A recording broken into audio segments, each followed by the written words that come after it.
That government of the people, by the people, for the people.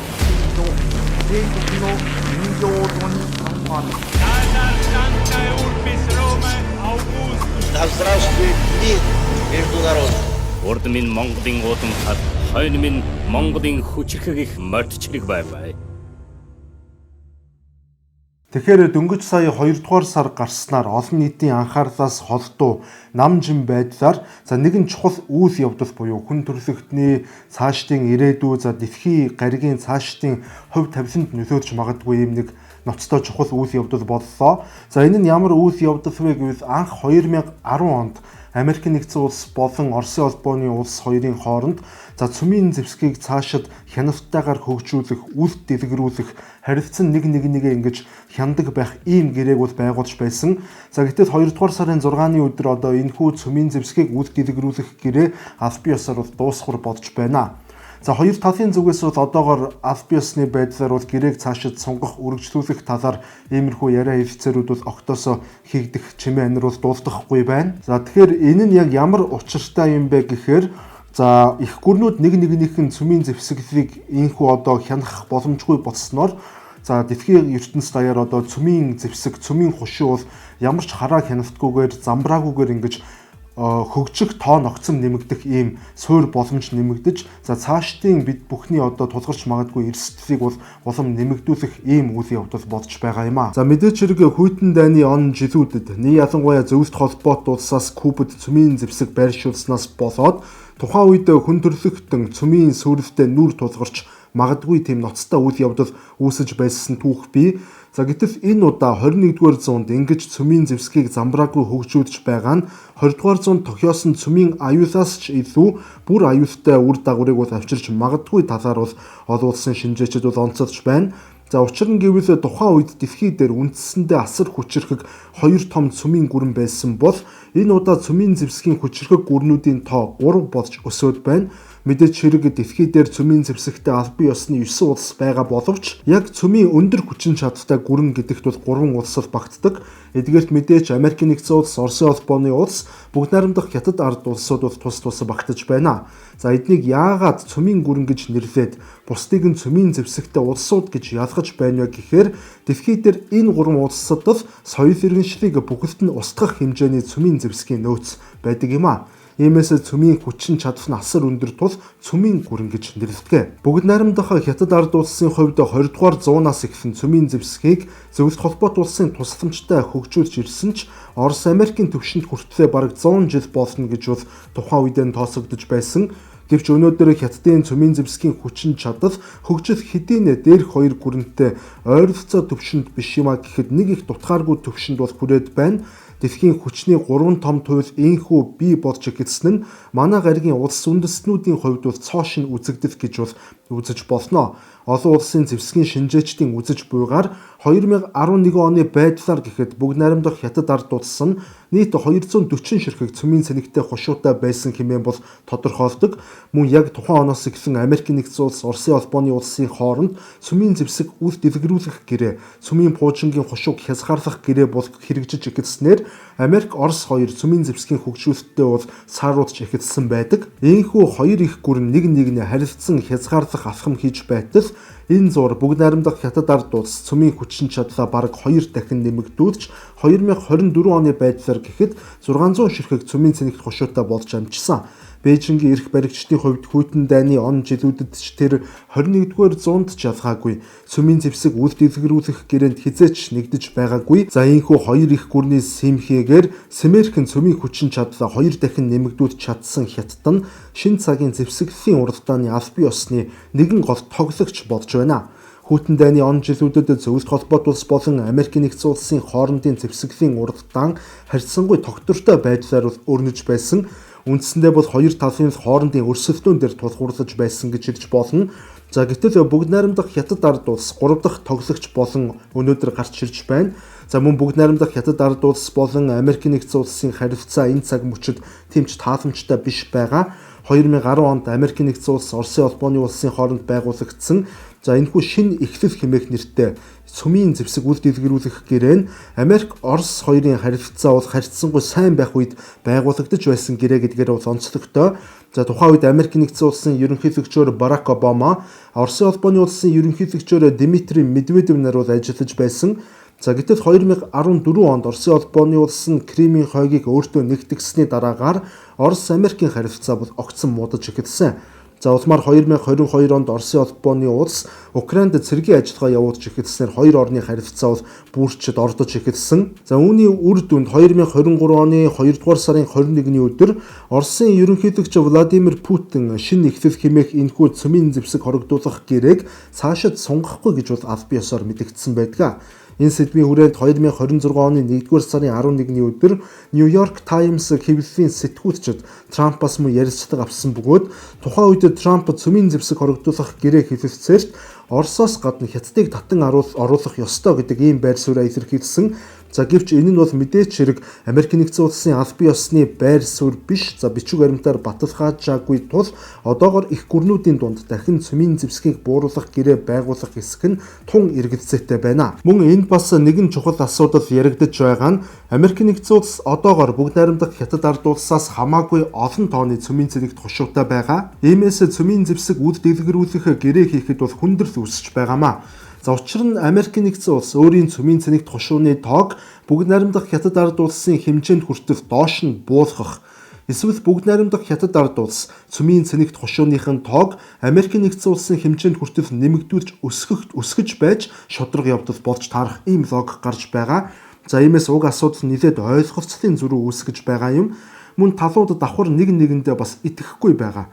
Украины дайн яг энэ цаг үед болж байгаа учраас Америк нэгдсэн улс Оросын холбооны улсын харилцаа доод зэгтээ очсон байгаа. За иймээс одоо итгэлцэл үүсэх боломжгүй байгаа гэж хэлж болно.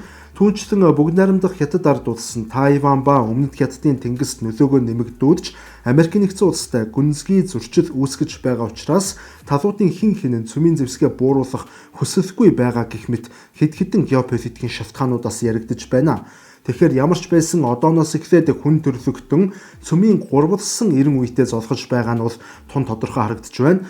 Хятадын хувьд өмнө нь бага хэмжээний саатуулах хүчин гэж тооцогддог байсан бол өнөөдөр илүү том, илүү баталгаатай хариу цохилт өгөх чадамжтай хэлбэрт бол шилжээд байна. Хятад улс цөмийн гурвалсан бүтэцтэй болж байгаа бөгөөд үүнд нь газрын буужин, шумбагч буужин, стратегийн бөмбөгдөгч онгоцнууд тус багтдаг. Дэлхий дээр ийм гурвалсан бүтэцтэй 3 улс байдаг байсан бөгөөд ийхүү Хятад улс өнөөдөр ингээ аль бие ёсоор нэмэгдэж байна. Мөн дэлхийн гаригийн цөмийн тэнцвэрийн жин Европоос Аз номхон далайн бүсэд бол эрчимтэй шилжиж байна. Хүйтэн дайны он жилүүдэд гол шугам Берлин, Польш болон Балтийн тэнгис байсан бол өнөөдөр гол шугам Тайван, Өмнөд Хятадын тэнгис, Япон, Солонгос болон Гуамын арлууд гэдэг байдлаар бол одоо хувирч байна. Тайваны хувьд бол мэдээч хэрэг бүх зүйл том тодорхой.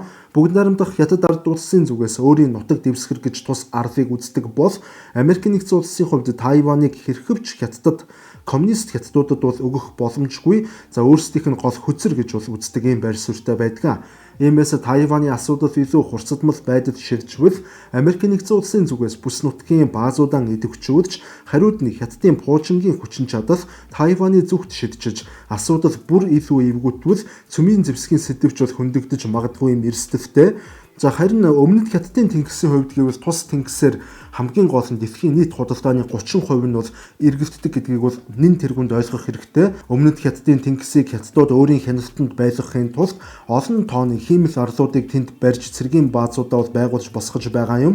За иймээс бүс нутагт Филиппин, Вьетнам, Малайз, Тайван зэрэг одоо бүс нутгийг хамарсан томоохон одоо маргаанууд бол үүсэт удаж байгаа. Энэ маргаан цаашид бол илүү даймжрах бол магадлал өндөр. Өмнөд Хятадын тэнгисийн маргаан гэдэг бол зөвхөн газар нутгийн маргаан бус дэлхийд дахны нийлүүлэлтийн гинжин сүлжээний хяналтын төлөөх тэмцэл гэж ийм нүдээр харах нь зөв юм аа. За тэгвэл хойд Солонгосын хувьд тус улс нь бол тасралтгүйгээр ойр ойрхон пуужингийн туршилт хийж бүс нутгийн стратегийн тооцоог бол байнга өөрчилж байдаг юм онцлогтой улс юм. За хойд Солонгосын пуужингийн салбарыг хөгжлөөс болоод Япон улс эргээд батлан хамгаалахын төсвөө бол эрчимтэй нэмэгдүүлж эхэлсэн. За мөн Өмнөд Солонгос улс гэсэн цөмийн зэвсэгтэй болох эсэх тухай одоо хэлэлцүүлгүүд сүүлийн жилүүд бол идэвхжиж эхэлсэн байгаа. За энэ бүхэн нь Аз твийг олон туйлд цөмийн бүс болгож хувиргах эрсдэлтэй юм а. Тэгвэл Гуамын арлуудын хувьд бүх зүйл бүр илүү тодорхой. Тэнд Америкийн нэгдсэн улсын стратегийн баазууд, бүхэл бүтэн систем цогцлбор бүтнээрээ иж бүрнээрээ бол байрладаг.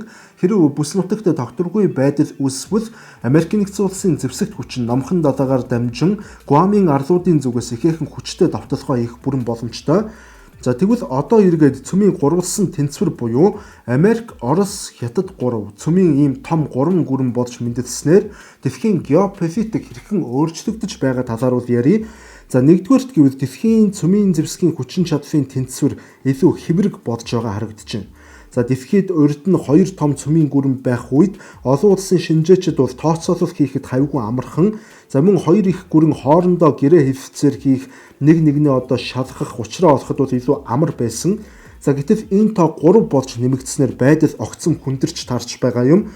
3 өөр эрх ашиг нэг нь одоо уулсуур дээр зэрэг огтлолцсон гэсэн үг. Нэг талын хөдөлгөөн нөгөө хоёрт бол гинжин урвал үүсгэж, за ойлголцоход илүү төвөгтэй байдлыг үүсгэж магадгүй. Энэ бүхэн эцэстээ 1960 оны үед болсон. За хүйтэн дайны үеийн цөмийн хямралаас бол эрс өөр цоошин хямралыг авчрах боломжтой. За учир нь хүйтэн дайны үеийн хямрал бол хоёр улсаас хамаарч байсан бол одоо илүү олон тоглогчтой болсон. За мөн бүс нутгийн хуваагдал, технологийн хөгжил гээд хамаагүй одоо өндөр хөгжсөн ийм цаг үе бол өнөөдөр тохиож байна. Технологийн хөгжлийн хурд бол өнөөдөр нэгэнт гүйцэгдэхээс өнгөрсөн. За өмнөх он жилүүдэд цөмийн хямралын үед бол шийдвэр гаргах хугацаа 30 минут орчим байсан бол өнөөдөр хиймэл оюун ухаан болон бусад нарийн тооцооллууд эрчимтэй хөгжснөөр 5-аас 10 минут болж багассан хэмээн бол одоо үзэж байгаа. Мөн орчин цагийн хямралт олон биш боловч тодорхой хэмжээний цөмийн хүчин чадалтай бусад бас цөмийн зэвсэгтэй улсуудыг чингэж тооцоолоос гадуур үнэлж болохгүй. За учир нь тэдгээр улсууд бүс нутгийн хуваагдалд хамгийн голлох нөлөө үзүүлж хүчний тэнцвэрийг тодорхойлох болоод байгаа юм а. Тэгэхээр энэ сэдвийн хүрээнд та бүхэн анзаарсан бол түрүүнээс хойш тооцоолол гэдэг нэг ойлголт бол дурддагдаад байгааг бол анзаарсан байх. За өнөөдөр Тайванд, за мөн Солонгосын хойгт нэмээд энэтхэг Пакистаны хил дээр нэгэн зэрэг 3 газарт одоо хямрал үүсвэл хүн төрлөختөнд тэр дороо шууд асар том эрсдэлд орох асар өндөр боломжтой байгаа. Учир нь эдгээр бүс нутгуудын хямрал бүгд цөмийн хямралд бол ширжих эрсдэлтэй харагддаг. За иймээс 3 өөр халуун цэгт зэрэг гал алснаар Америк, Орос, Хятад гэх энэхүү 3 том их гүрний хувьд цаг үеийн шийдвэр гаргах хугацаанд тулгамдж үүнийгээ дагаад буруу тооцоолол хийх магадлал маш өндөртэй. За хэрвээ буруу тооцоолол хийвэл цөмийн дайн дэгдэх эрсдэл үүснэ. Иймээс цөмийн гурвалсан том гүрэн ямар ч нөхцөлд дэлхийн арьж цэгт хямрал үүссэн бай тэр хямралыг бол дэврэгж дэлхийн дайн болгохгүй байх ийм суур зарчмыг бол баримталж санал нэгдэх ёстой болж таарч байгаа юм а. За гэхдээ энэ асуудлыг шийдэх хүчтэй ямар нэгэн шидэт гэрээ гэж мэдээж байхгүй. Харин их гүрнүүд 24 цаг 7 хоногийн турш тогтмол холбогддог одоо байнгын хотлайн сүлжээгээр бол шууд харилцдаг сувгуудаа нэмэгдүүлж за агаар болон далаад ямар нэгэн байдлаар мөргөлдөхгүй байх зэрэг ийхүү одоо протоколуудыг нэгдсэн үндэсний байгууллагын зуучлалаар батлаж за түүнийгээ дагаж мөрдөж хэрвээ сурах юм бол томоохон алдаа эрсдэл гарах боломж бол багасах юм а. За мөн хамгийн чухал нь бол одоо цөмийн номлол гэж байдаг. Тэгэхээр энэхүү цөмийн гурвалсан их гүрнүүд бүгд найрамдах Хятад ард улсын адилаар за ихэнд хэрэглэхгүй гэдэг одоо ийм номлолтой байх нь бол хамгийн зөв болох юм болж харагдаж байна. За Америкийн нэгдсэн улс, Оросын холбооны улс хоёрын цөмийн номлолт эхэлж хэрэглэхгүй гэдэг үг бол огтоосоо байдаггүй. Иймээс тэд тодорхой нөхцөл төрүүлж цөмийн зэвсэг ашиглах боломж үргэлж нээлттэй байд юм а. За Америкийн нэгдсэн улсын номлолын хувьд Америкийн нэгдсэн улс болон холбоотнуудын амин чухал ашиг сонирхлыг хамгаалах за онцгой нөхцөлд цөмийн зэвсгийг ашиглаж болно гэж тэд үздэг. Энэ нь Америкийн нэгдсэн улсын өөрийн газар нутаг болон Европ ба Аз твдэх холбоотнуудаа өргөтгсөн утгаараа хамгаалах ийм баталгаа болдог юм. Харин Оросын холбооны улсын хувьд Орос эсвэл холбоотны газар нутагт цөмийн халдлага гарвал мөн стратегийн хамгийн чухал байгууламжуудад дайсан цохилт өгвөл буюу улсын оршин тогтнолд занал хийлсэн үед цөмийн зэвсгийг шууд ашиглах боломжтой гэдэг ийм номлолтой. Оросын холбооны улсын хувьд гэхдээ яг одоо дайн хийж байгаа учраас ерөнхийлөгч Владимир Путин хэд хэдэн удаа цөмийн номлолоо Украины дайнтай арай ойртуулсан байдаг. За тухайлбал Путин Украинаас аннекс хийж өөртөө нэгтгэсэн Донецк, Луганск, Херсон, Запорожье зэрэг мужуудыг аль бие ёсоор Оросын газар нутаг гэж бол одоо зарласан. За ингэж зарласан ямар учиртай вэ гэхээр эдгээр газар нутгуудад Украины зэвсэгт хүчин хавцсан тохиолдолд онлын хувьд Орос улс сүмийн зэвсгийг хэрэглэх бүрэн боломжтой буюу номлолтоо нийцүүлсэн ийм алхам бол хийсэн гэж ойлгож болно. Мөн Оросын холбооны улсын зүгээс Беларуст тактикийн сүмийн зэвсэг байршуулах шийдвэр гаргасан. Энэ нь мөн Европын холбоонд хандаж НАТО уг дайнд илүү гүн орвол бид бас шат ахин шүү гэдэг ийм мессеж бол болж байгаа юм а. За учир нь НАТОгийн зүгээс уг дайнд шууд оролцоогүй боловч зэвсэг болон тагнуулын систем мэдээлэлээр Украиныг дэмжиж байгаа нь бол нотлогдсон. За иймээс дайны тэнцвэрт уг дэмжлэг нөлөөлж байгаа учраас Орос улс сүмийн зэвсгээ НАТОгийн дэмжлэгийг бууруулах, саатуулах гол хөзөр болох нь ашиглаж байна гэсэн үг. Гэхдээ Украины дайны хувьд шинжээчид нийтлэг байдлаар Оросын холбооны улс уг дайнд стратегийн цөмийн зэвсэг хэрэглэх магадлал том бага гэж үздэг. Учир нь цөмийн зэвсэг ашиглах нь Оросын холбооны улсын хувьд өөрт нь асар том стратегийн болон дипломат байдлын мөн нэмээд эдийн засгийн маш том сүрэг үр дагаврыг бол авчирч таарна. За цаашлаад бүгд найрамдах хятад ард улс энэтхэг зэрэг Оросын түншлэл бүхий орнууд хүртэл цөмийн зэвсэг ашигласан тохиолдолд Оросын холбооны улсад дэмжлэг үзүүлэхгүй цаашлаад худалдааны харилцаагаа бол цуцлах магадлал маш өндөртэй юм а. Тэгэхээр 3 их гүрний хувьд бол байдал нэг иймэрхүү байна. Ер нь бол хүн төрлөختөн ямар ч хараа хяналтгүй замбраагүйгээр шин нэрэнд ширжиж байгаа харагдаж байна. За мөн бүс нутгийн бусад улс орнуудыг ч гэсэн товчхон дурдах зөв байх. Тэгэхээр энэтхэг улсын хувьд тус улс нь ойролцоогоор 160-аас 170 ширхэг сүмийн цэнэгтэй хошуутай гэж тооцогддог. За энэтхэгийн сүмийн бодлого нь Пакистан ба Хятад гэсэн ийм хоёр чиглэлд бол байдаг. Мөн энэтхэгчүүд ихэлж хэрэглэхгүй бөгөөд энэтхэг улсын эсрэг сүмийн болон биологийн зэвсгээр хавцсан тохиолдолд бол сүмийн зэвсгээ хариу олгож ашиглана гэдэг ийм номлолтой. Мөн энэтхэг нь тооны хувьд цөөн хошуутай боловч газрын баллистик буужин, агаарын зөөвөрлөгч, шумбагч гээд сүмийн гурвалсан бүтэц бүхий улс учраас энэтхэг улс бол дэлхийн ард шөнцөг буланд сүмийн дайн хийх бүрэн боломжтой гэж тооцогддог. За тэгвэл энэтхэгийн дайсан гэдэг Пакистан улсын хувьд бүх зүйл бүр илүү тодорхой. За Пакистан улс энэтхэгтэй цэрэг болон уламжлалт зэвсгийн хүчээр байлдаад дийлэх ямарч боломжгүй байдаг учраас цэрэг армийн салбар дах өөрсдийн сул талыг нөхөх зорилгоор буюу энэтхэгийн эсрэг тэнцвэрийг хангах зорилгоор сүмийн хөтөлбөр анх Хятадын тусламжтайгаар эхлүүлсэн байдаг. За тэд энэтхэгийн нэгэн адил 170 орчим сүмийн цэнэгтэй хошуутай гэж бол тооцогддог. Гэхдээ Пакистаны хувьд энэтхээс ялгаатай нь тэдний сүмийн номлолд эхэлж хэрэглэхгүй гэдэг ийм үг байдаггүй. За иймээс энэтхэг улсын сүмийн зэвсэг хэрэглэлгүйгээр танк болон явган зэрэг нисэх онгоц гэх мэтээр ердийн зэвсгийн хүчээр Пакистанд хавтан довтлож газар нутгийн давуу байдал олж эхэлбэл Пакистан улс ялагдахгүй тулд шууд энэтхэгийн эсрэг сүмийн зэвсгээ ашиглах бүрэн боломжтой болж таардаг. За мөн олон улсын шинжээчдийн үзэж буйгаар дэлхийн хаа нэгтээ сүмийн зэвсэг ашиглахаа хүрвэл магадлал хамгийн өндөртэй бүс нутг нь энэтхэг Пакистаны театр хэмээн дийлэнх олонхоор санал нэгддэг. Тэгвэл эдгээрээс сүмийн номлол нь хамгийн учир битүүлэг улс бол Израиль юм. За Израиль улс нь хизээж өөрсдийг аль бие ёсоор сүмийн зэвсэгтэй гэж хүлээн зөвшөөрдөггүй боловч сүмийн зэвсэгтэй гэдэг нь бол нэгэн тодорхой болсон. Мөн өөрсдөө хүлээн зөвшөөрдөггүй учраас ив тод байдлаар сүмийн зэвсгийн номлолон огт зарлдаггүй, номлолгүй гэж явдаг. Гэхдээ шинжээчдийн үзэж буйгаар бол Израиль улс хэрвээ устдахын ирмэгтээр тулбал дайсны эсрэг хамгийн хүчтэй асар өргөн хэмжээний хариу цохилт болгож сүмийн зэвсэг ашиглах бүрэн боломжтой гэж үздэг. Мөн Израилийн стратегийн хамгийн гол тооцоо бол Иран улс юм.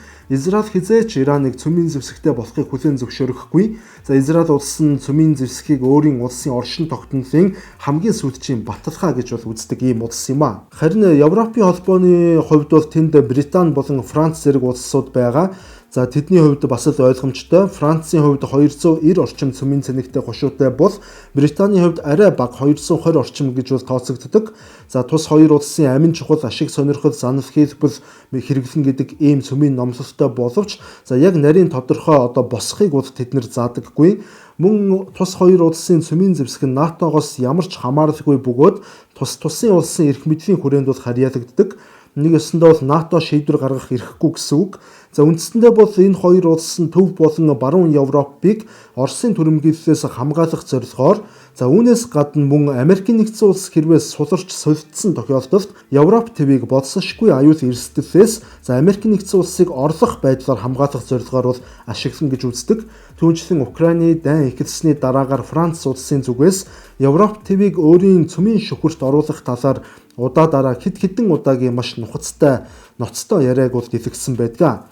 За тэгэхээр хамгийн эцэст нь хэлэхэд бол одоо энэ оны 2 дугаар сарын 5-ны өдөр дэлхийн нийтээр аль бие ёсоор цөмийн зэвсэг үйл дэлгэрүүлэх гэрээг дуусгар болж за улс орнууд өөрсдийн хүсснээр одоо зэвсэглэлийнхэн араас хөөцөлдөх боломж бол бүрдэж байна гэж ойлгож болно. За мөн цөмийн хүчирхэг гүрнүүдийн тоонд бүгд найрамдах хятад ард улс аль бие ёсоор орж байна. За иймээс хүн төрлөختөн нэг л эвгүй алхам, нэг л том үл ойлголцол буруу тооцоолол хийх төдийд соёл иргэншлиг бүгдд нь мөхөөж мэдэх тийм экзэгтэй замналаар бол алхаж байгаа юм а. Гэхдээ бас ч гэж учиргүй айгаад байх нь юу юм? За учир нь сүүлийн 80 жилийн турш цөмийн зэвсгийг яг боддоор аль нэг улсын эсрэг ашигласан ийм тохиолдол бол байхгүй. За анхны бөгөөд одоогийн байдлаар хамгийн сүүлийн цорын ганц тохиолдол бол Америкийн нэгдсэн улсын зүгээс Хирошима болон Нагасаки хотуудын дээрээс хаясан ийм тохиолдол байдаг. За учир нь цөмийн зэвсгийн одоо үр дагавар гэдэг бол хит өндөр. За мөн одоо өнөө цагт ямар ч ялагч тодорхох боломжгүй ийм байдалд хүрсэн. Гэхдээ олон туйлд цөмийн 90 үе эхэлснээр одоо дэлхийн геополитик илүү эмзэг, арай илүү тодорхой бус болон хувирах нь бол мэдээж хэрэг байх. За иймээс ирээдүйг магадгүй хэн нь илүү олон цөмийн хушуутай нь биш, хэн нь илүү хариуцлагатай зөв тоглолт хийж чадсан бол шийдэнэ. Эцсийн цөмийн зэвсэг дэлхийг бүгд нь мөхөх чадвартай ч гагцхүү улс төрийн нарийн ур ухаан л тэрхүү зэвсгийг ашиглахгүй байлгаж ирсэн түүхтэй гэдгийг санах хэрэгтэй. За ингээд та бүхэндээ бэлтгэж хүргэсэн манай өнөөдрийн дугаар өндөрлөж байна. Та бүхэндээ тодорхой хэмжээгээр найдсан гэдэгт бол таалагдсан гэдэгт бол итгэж байна. За ингээд дараагийн дугаараар дахин уулзтлаа түр баяртай.